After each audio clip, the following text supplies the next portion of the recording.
fenómenos que vemos acá se dan gracias a la existencia de una interfase. Cuando hablamos de tensión superficial nos estamos focalizando en la interfase líquido-gas. En la clase que viene vamos a hablar de otros fenómenos interfaciales y vamos a hablar de otras interfaces, pero sepan que tensión superficial siempre es interfase líquido-gas.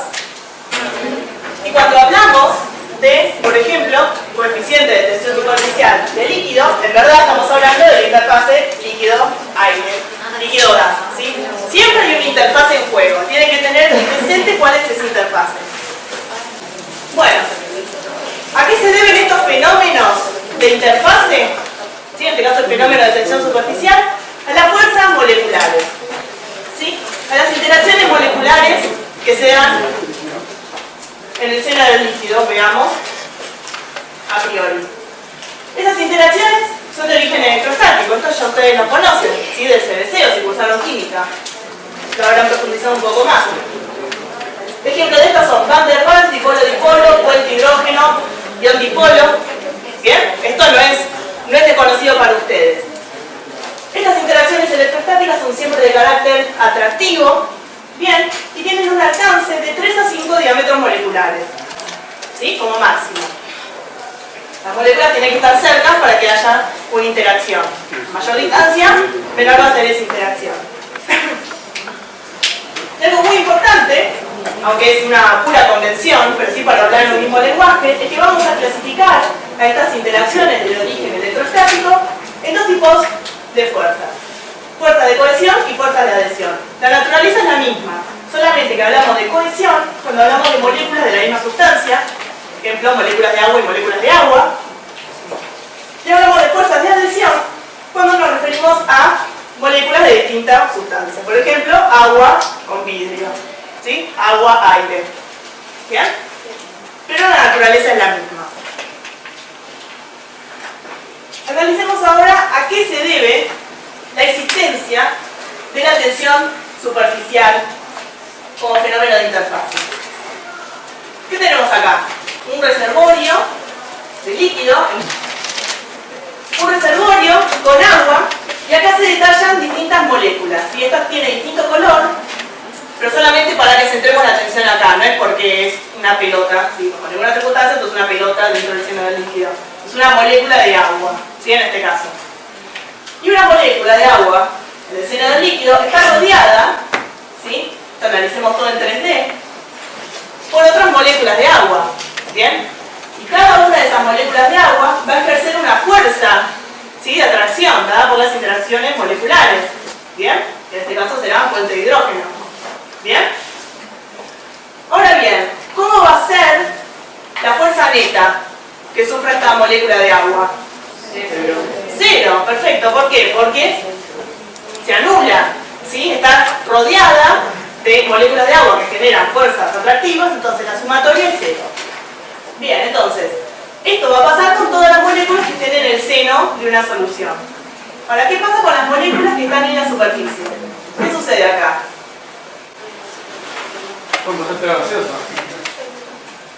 ¿Está completamente rodeada de moléculas de agua? No, va a sufrir fuerzas atractivas, ¿sí? Por las moléculas vecinas que estén en el agua, ¿sí? En la fase de agua, pero no va a sentir esas fuerzas, ¿sí? Con el aire. ¿Sí? Va a sentir interacciones, pero van a ser prácticamente despreciables en relación a las interacciones de puente hidrógeno, en este ejemplo, que sufren con las moléculas de agua vecina. Entonces, ¿cómo va a ser la fuerza neta? Va a ser distinta del seno, ¿sí? Entonces, va a haber como una tracción, ¿sí? En esta interfase que va a evitar o se va a oponer a la deformación. ¿Bien? Ahora, si analizamos qué sucede desde un punto de vista energético, las moléculas que están en el seno de la solución, cuya sumatoria de fuerzas es cero, tienen una energía mínima. Pero las moléculas que están en la superficie, ¿sí? En esta interfase, van a tener mayor energía, ¿sí? Que las moléculas del seno del líquido.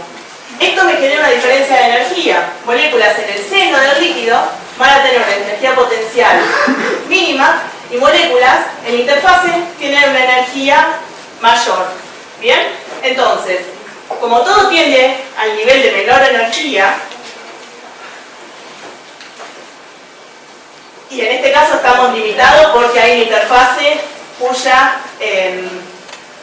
cuyas dimensiones está determinado por el ancho de este recipiente, pero en situaciones en las cuales no hubiese una limitación, una interfase tiende a tener el mínimo de moléculas en esa interfase, porque son moléculas que están en una situación termodinámicamente desfavorable, de mayor energía, ¿sí? Todas las moléculas tienden a estar en el seno del líquido.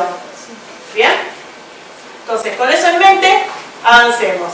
Entonces, ¿qué pasa si nosotros queremos llevar una molécula del líquido, ¿sí?, cuya energía es mínima y está en termodinámicamente favorable, a la superficie? Le tenemos que dar energía. ¿Bien? Vamos a tener que hacer trabajo. ¿Bien? Porque vamos a llevar de una situación de mínima energía a una de mayor energía. Para eso hay que darle trabajo. Con todos estos conceptos en mente, avancemos. Bueno, esto lo dijimos. Lo mismo. Entonces, todas las moléculas ubicadas en la zona superficial tendrán una mayor energía que las que están en el seno del líquido. Ya lo justificamos por qué. Las moléculas tratarán de ubicarse en el seno del líquido, pues así reducen su energía. Por una cuestión estérica, siempre va a haber moléculas en la interfase, ¿bien?, en la zona superficial.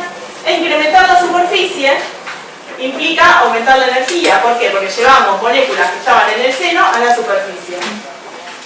Y la superficie va a tender a ser la menor posible para reducir la energía del sistema. Veamos este ejemplo. Esta tabla. ¿Qué tenemos? El mismo volumen y distintas formas que puede adoptar ese volumen y la superficie total, ¿sí?, que adopta. Entonces, para el mismo volumen, ¿cuál es la menor superficie? ¿Cuál es la forma geométrica que me determina una menor superficie de interfase? La esfera, ¿sí? Ese es el porqué de que las gotas tengan forma de esfera. ¿Bien? Porque está el mayor número de moléculas posibles en el seno del líquido y un menor número de moléculas en la interfase. ¿Bien? Ahora, nosotros la hemos deformado porque existencia ante un campo gravitatorio, pero en condiciones, digamos, teóricas, las gotas serían esféricas por este motivo. ¿Bien? ¿Qué tenemos acá? Esto es un dispositivo que nos va a permitir analizar estos fenómenos de tensión superficial. Una estructura, ¿sí?, rígida, de alambre, dado por el de arriba y abajo, y acá tenemos una varilla móvil, ¿sí?, que puede subir y bajar. ¿Sí? El resto, no. Esto se mueve. No se puede mover. ¿Qué hacemos? Tenemos nuestra solución jabonosa, porque toda la solución jabonosa nos sirve para explicar muchas cosas. Sumergimos el dispositivo, se forma una película jabonosa, ¿sí? E imagínense que la varilla estaba acá originalmente, ¿y qué es lo que vemos? Vemos que la varilla se mueve para arriba. ¿Cómo explicamos eso? Trata de reducir la superficie en relación al... Perfecto, trata de tener la mínima superficie expuesta, la mínima interfase expuesta, ¿sí?, para tener el mayor número de moléculas en el seno que tenían menor energía y era termodinámicamente más favorable. ¿Sí? Voy a repetir todas esas palabras para que quede así grabado. Mínima energía. Bueno, ¿qué son estos módulos que se ven acá? La interfase tiende a reducirse, ¿sí?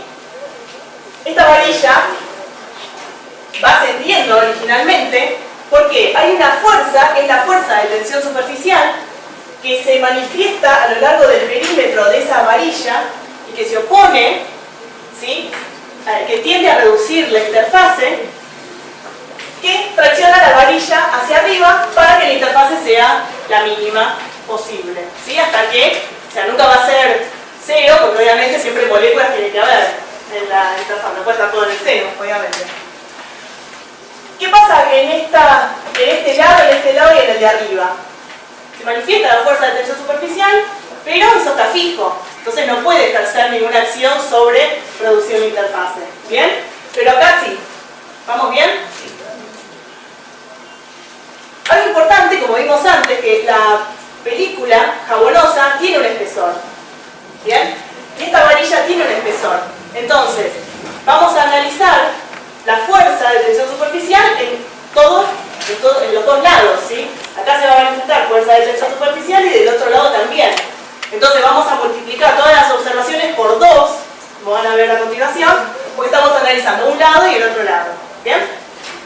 Bueno, entonces, estábamos en la situación en la cual no estaba esto, la película jabonosa se iba contrayendo por acción de la fuerza de tensión superficial, y nosotros colgamos una pesa de magnitud tal que la varilla se detiene.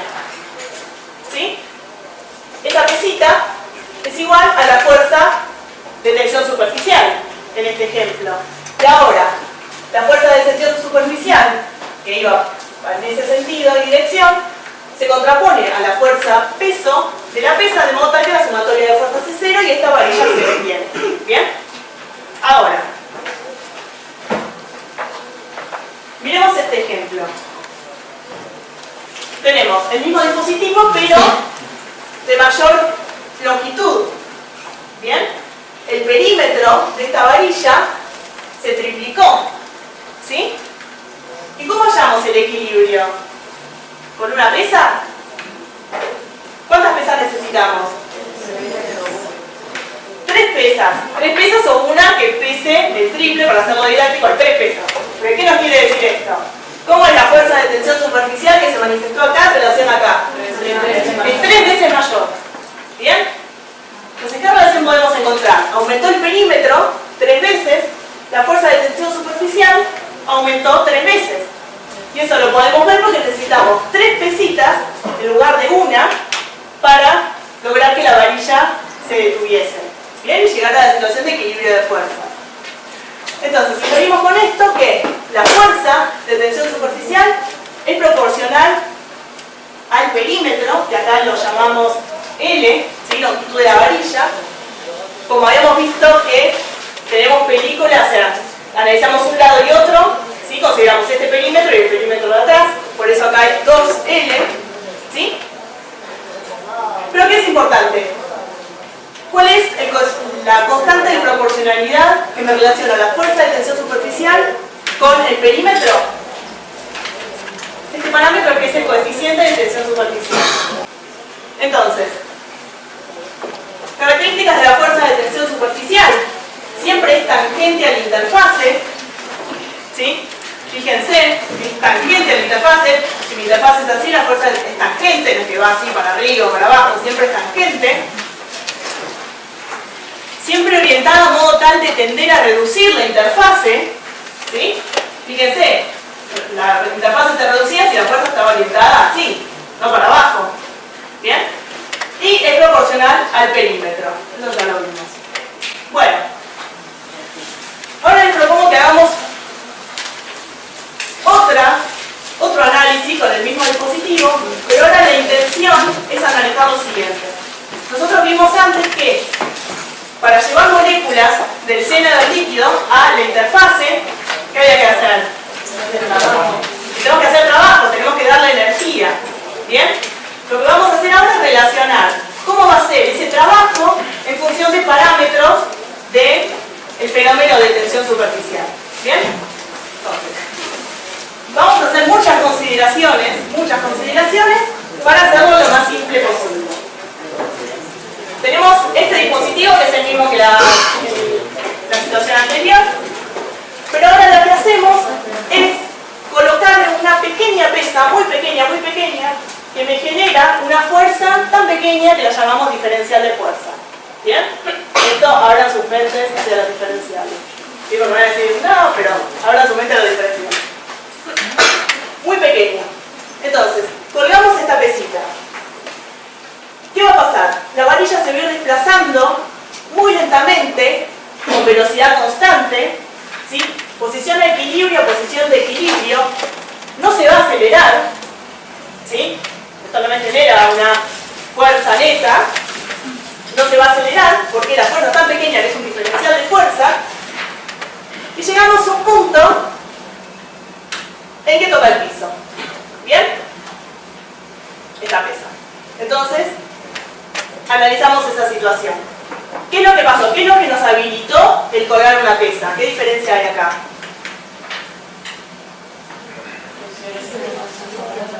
¿Qué es esto? Aumentó el área de la película jabonosa. ¿Bien? Bueno, vamos a focalizarnos en qué es lo que pasó ahí. ¿Cómo es el equilibrio ahora? Antes en las diapositivas anteriores, la fuerza gamma era igual al peso. Ahora, la fuerza gamma va a ser igual al peso más el diferencial de fuerza, que es tan chiquito que es prácticamente despreciable, entonces podemos hacer una igualdad. ¿Sí? Pero nos habilita, lo ponemos a propósito para generar esto. Si deseamos calcular el trabajo, el diferencial de trabajo que se realizó, ¿qué es lo que tenemos que hacer desde el punto de vista matemático? ¿Qué multiplicamos? Fuerza por la distancia, ¿sí? La distancia, que es esta, diferencial de x, que también es muy chiquitita. Entonces, el trabajo va a ser el peso más el diferencial de fuerza por el diferencial de x. Esto es la fuerza de tensión superficial. ¿Bien? Y ahora vamos a ponerme acá. ¿Y qué hacemos? Sustituimos fuerza gamma con la expresión que habíamos hallado antes, que era coeficiente de tensión superficial por el perímetro, que estaba dado por 2L. ¿Bien? Y lo reemplazamos acá. Lo ordenamos y ¿qué encontramos? Que el diferencial de trabajo depende del coeficiente de tensión superficial y del área diferencial que aumentó. ¿Bien? Y este 2 viene porque analizamos un lado y otro de esa varilla. ¿Bien? Sigamos con el análisis. Y esto es lo que ustedes ya solo pudieron predecir antes de llegar a la diapositiva. Eso implica que entendieron el tema muy conceptual, que es la meta. ¿Sí? Que entiendan todo conceptualmente, que no repitan fórmulas de memoria que no tienen sentido para ustedes. ¿Por qué tuvimos que hacer trabajo? Para pasar moléculas del seno del líquido a la interfase. ¿Bien? Perfecto. Y ese trabajo fue necesario para ubicar nuevas moléculas en la superficie e incrementar así el área. Entonces, llegamos a dos expresiones.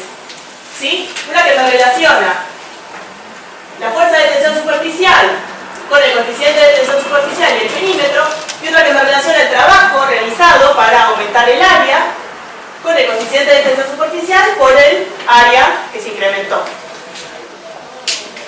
Si consideramos que hay una única interfase, si no consideramos esa varilla que tenía dos interfaces de un lado y otro, le sacamos este 2 y llegamos a estas expresiones, que son las expresiones genéricas que ustedes van a usar. ¿Bien? Y mediante estas expresiones podemos hallar dos fórmulas de cálculo del coeficiente de tensión superficial. ¿De qué depende el coeficiente de tensión superficial? ¿Depende de la fuerza gamma y del L? ¿Qué pasa si aumentaba el perímetro? ¿Qué pasa con la fuerza gamma?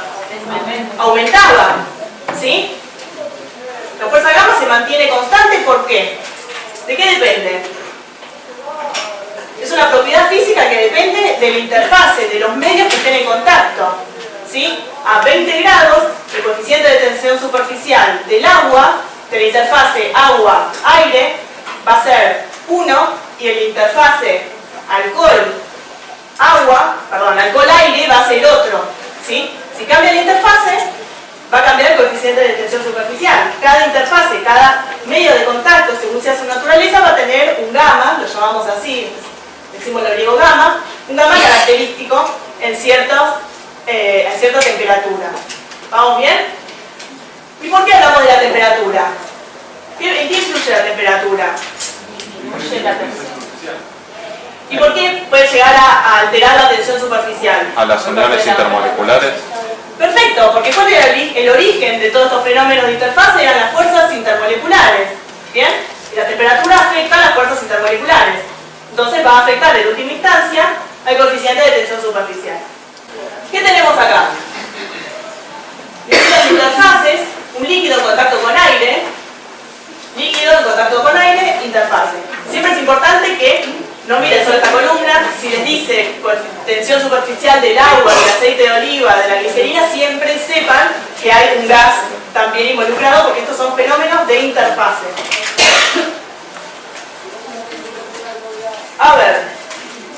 ser agua, distinta temperatura, y como bien dijeron, disminuye, ¿sí?, el coeficiente de tensión superficial. Distintas interfaces, si todos estos líquidos en contacto con el aire, a la misma temperatura, cambia la naturaleza de los medios de contacto, distinta coeficiente de tensión superficial.